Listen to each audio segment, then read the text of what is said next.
I don't know where to start. After Rosenfeld spoke, whatever he spoke, Bobby spoke, what they spoke, there's really nothing left for me to say. So we'll make it short. Right? They taught us that in public speaking. Stand tall so everybody sees you.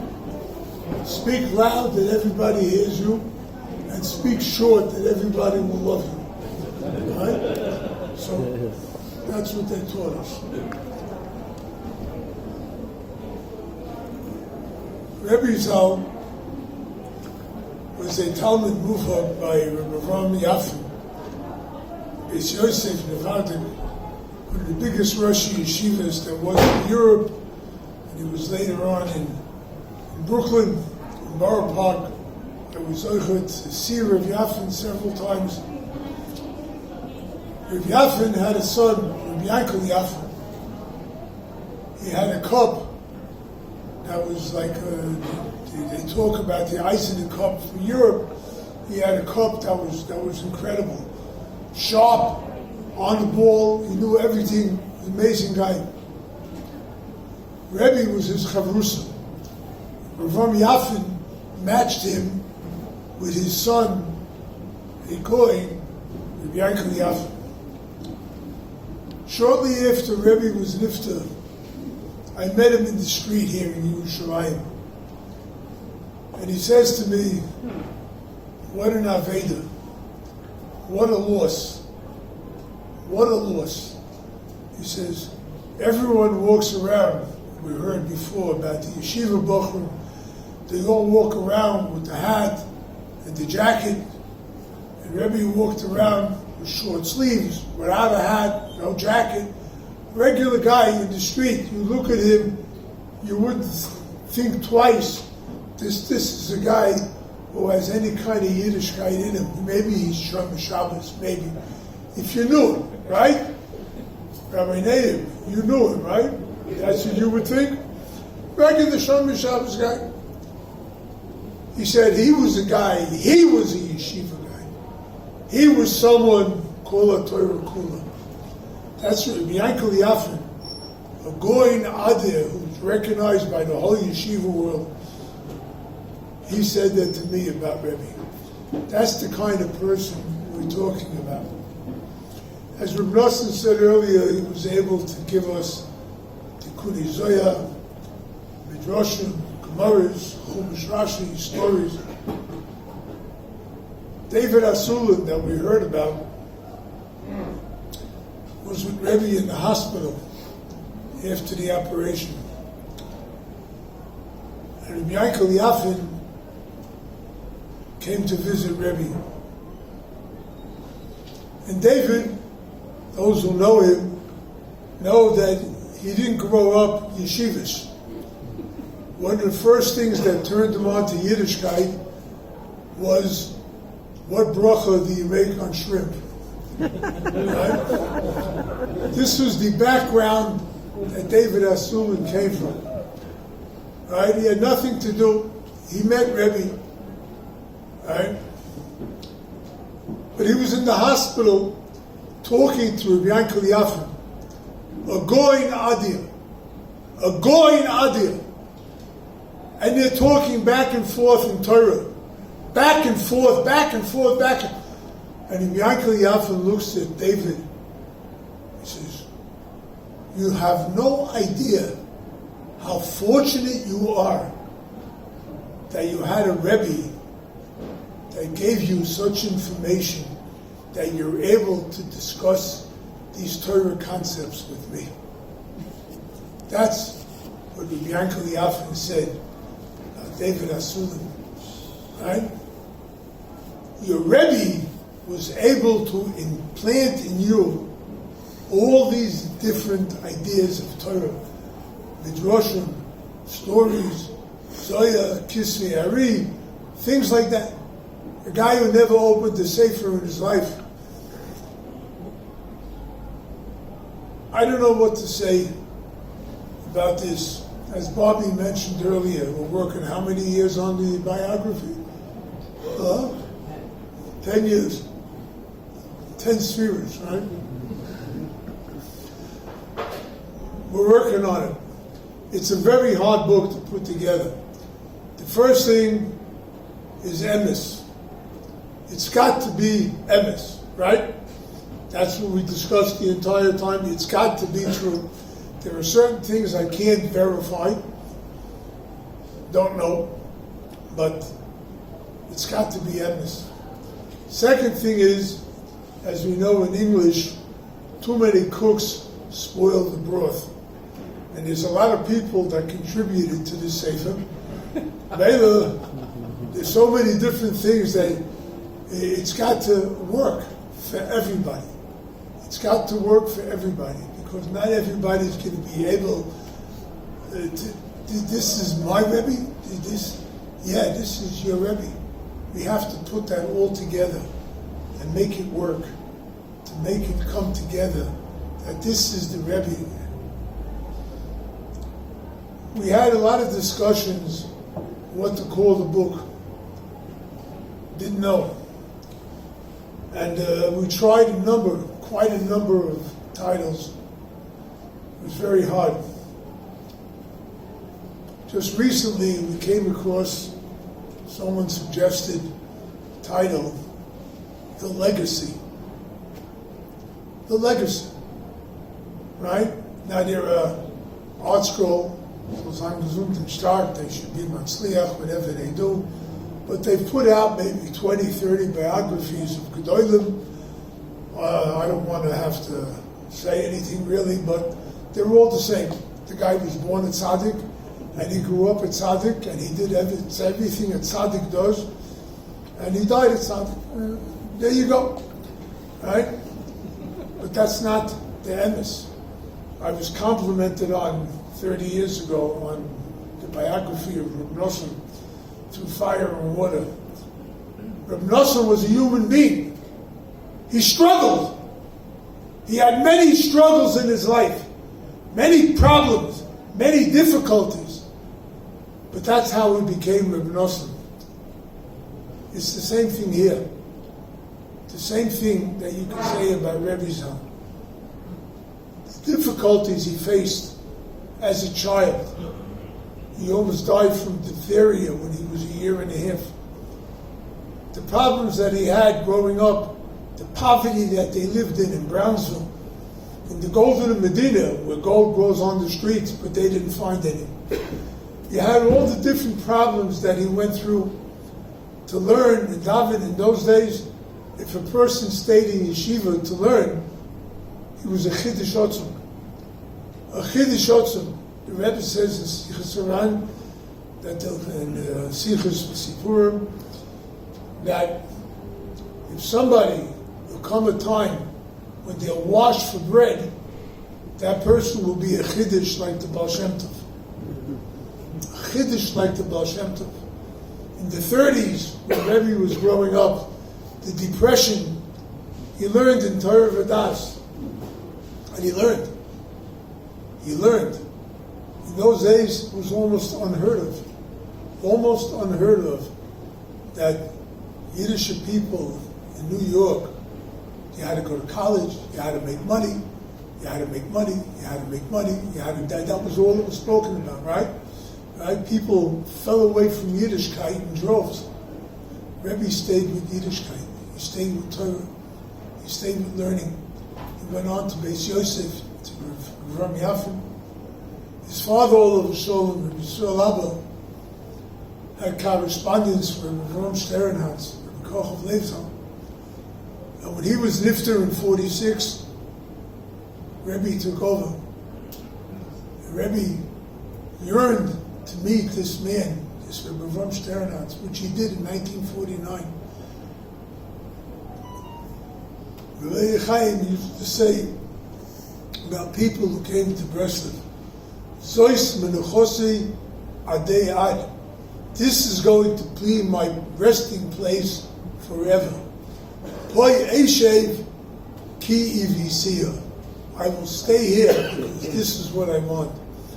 Rebbe, a young American guy, 26 years old, that's all he was fahed by Rabbi von Sternhans for 8 hours straight. It was called the closed book text.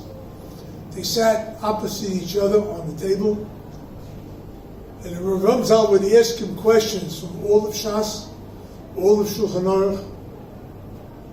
Ask him, what's this, what's that?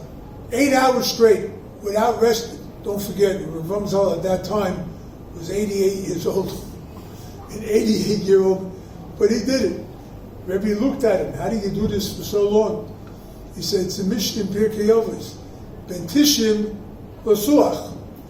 The Mishnah says, L'Shuach. You bent down already by 90. He said, Ben Tishim L'Suach. You talk. So he talked the entire time. On the spot, he gave him speaker. Yori Yori, Yodin Yodin, on Gan Shas, Shulchan Aruch, Zohar Kodesh. We're talking about a person that was not common. A person who you can't compare. There are some people that have ideas and they know. But like we heard earlier, you ask Rebbe a question, you got an answer. You ask a different question, different subject, different topic, different anything, you got an answer. Clear, concise, on the spot. Nothing was out of whack. Everything fit like a hand in glove. So we call the book The Legacy, because there's a lot of Rosh Yeshiva out there. They should all be gesund and stark. Those that were nifter, they should be gesund and stark. Yehi Zichron Baruch. Right? They left. They're Rosh Yeshiva. They knew so much. And they left the yeshiva. The yeshiva continues. It goes on. And what did they leave behind? Talmidim. Rebbe also left Talmidim. Right? It's more than that. There was a time in the early 50s, Rebbe was a one-man army in Kiruv.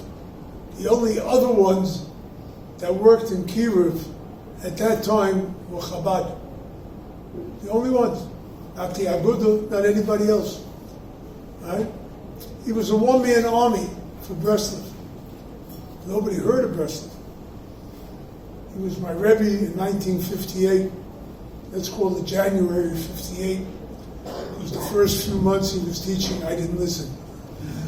But I began to listen around January 58.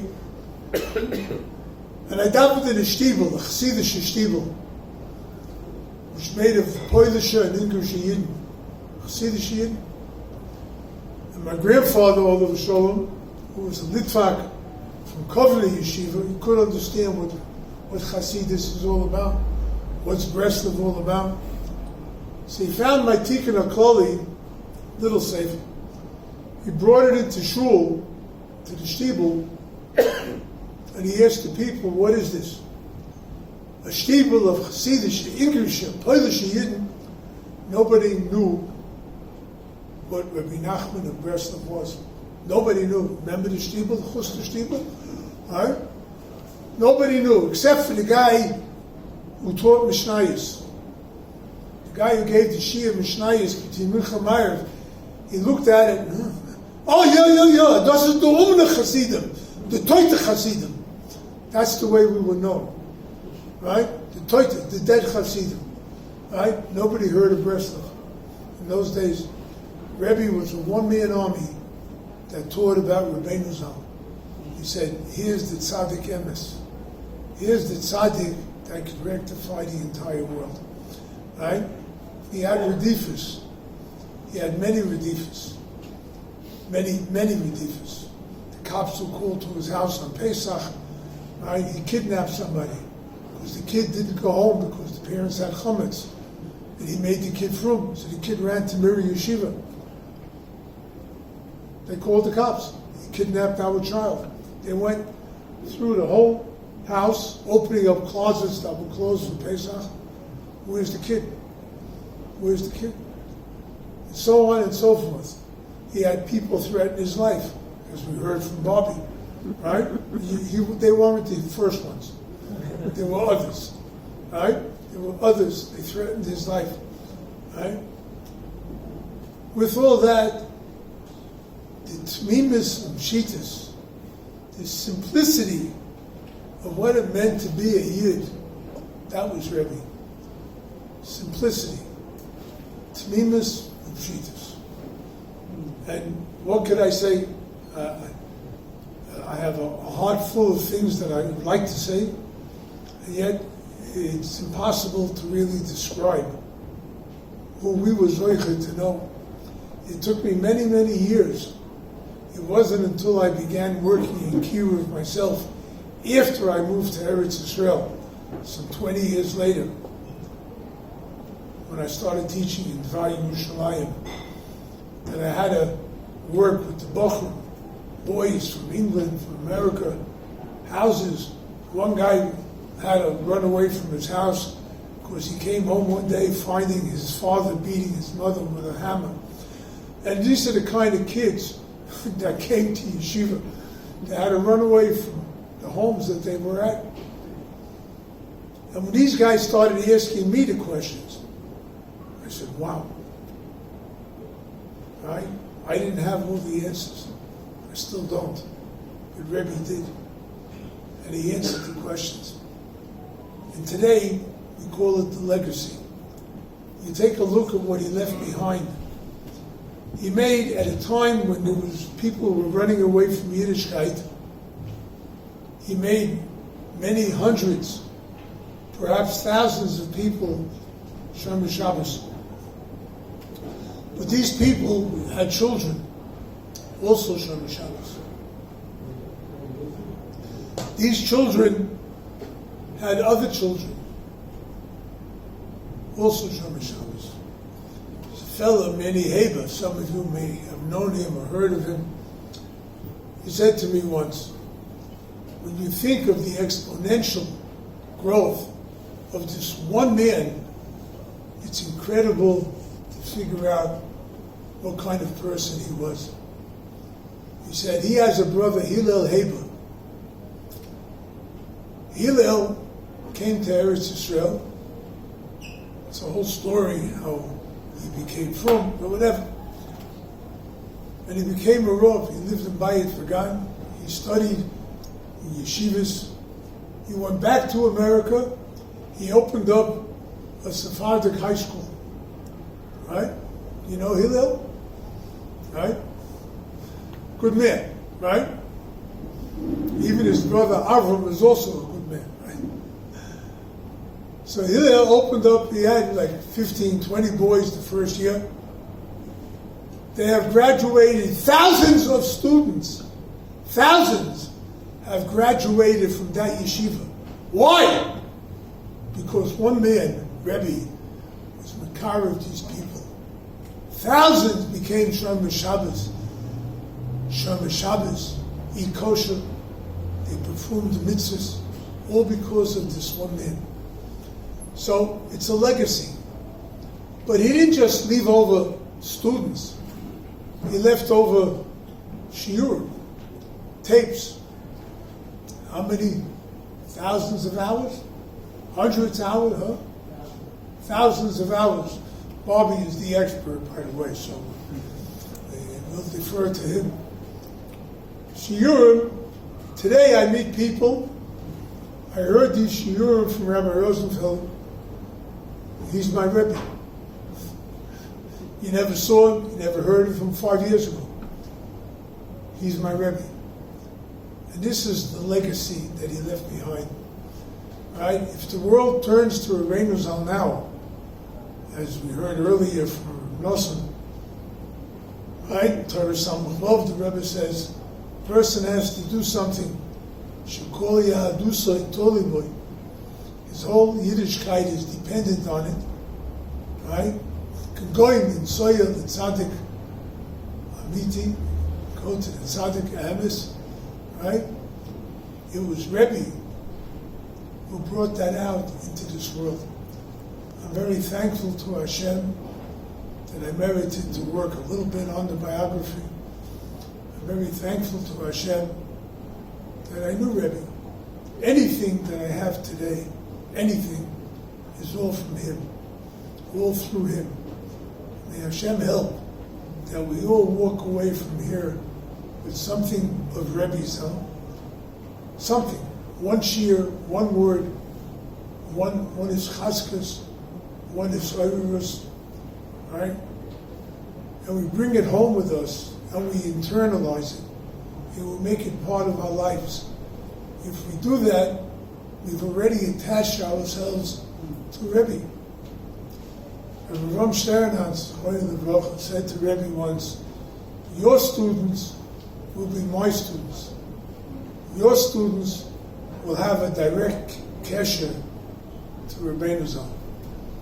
So if we learn to attach ourselves to a tzaddik that we were zoiche to at least know, or some of us heard of, whatever, we'll be zoiche to get a lot more. We'll be zoiche to bask in Rabbeinu Zal's light, the koyach of Mashiach, who should come and Amen.